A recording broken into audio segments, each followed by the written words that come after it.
দেখো, আমি মনে করি টিএমসি হেরেছে অনেকগুলো কারণে। অভয়ার মৃত্যুতে, শিক্ষকের গায়ে হাত তুলে, পাহাড় সম দুর্নীতি করে, সাধারণ মানুষকে ঠকিয়ে একদিনে হুট করে কেউ হারে না। নিজের জায়গাটা উনি নিজেই হারিয়েছেন। ওনার নিজের দিনের পর দিন ভুলভাল কাজ, অপশব্দ প্রয়োগের কারণে উনি নিজের জায়গাটা হারিয়েছেন। প্রচুর ছেলে মেয়ে দিনরাত এক করে পড়াশোনা করে নিজের পছন্দের চাকরিটা পাবার আশায় নবান্নের সামনে দিনের পর দিন না খেয়ে না দিয়ে বসছিল গোটা একটা প্রজন্ম। উনি একবারও চোখ তুলে তাকাননি। দিনের পর দিন শুধু নিজের দলের লোকেদের আর্থিক উন্নতি করে গেছেন, তাদেরকে বাঁচিয়ে গেছেন। স্টেজে দাঁড়িয়ে ধর্ষিতার মূল্য নির্ধারণ করেছেন নিজে একজন নারী হয়ে। হাজারো চাকরি বাতিল করে সাধারণ ছাপোষা ঘরের মানুষকে বাধ্য করেছেন সুইসাইড করতে।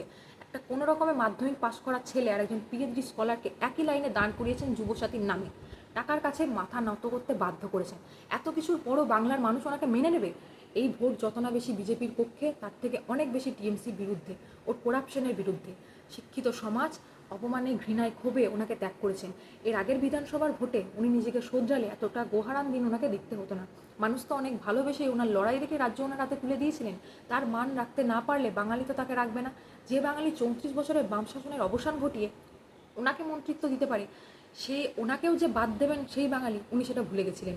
সাধারণ মানুষই শেষ কথা। যে সাধারণ মানুষের কথা ভাববে না, তার অস্তিত্ব বাংলায় বাঙালি রাখবে না। এর প্রমাণই বাঙালি আগেও দিয়েছিল, আবারও দিল। পরিবর্তনই নিয়ম। গণতন্ত্রকে সম্মান করুন। যাকে জনগণ চেয়েছেন তিনিই জিতবেন। হিংসা করে একে অপরকে শত্রু করবেন না। নেতারা কিন্তু একসাথে আড্ডা দেয়, এটা ভুলে যাবেন না। কারণ আজকের শত্রু কাল বন্ধু হতেই পারে।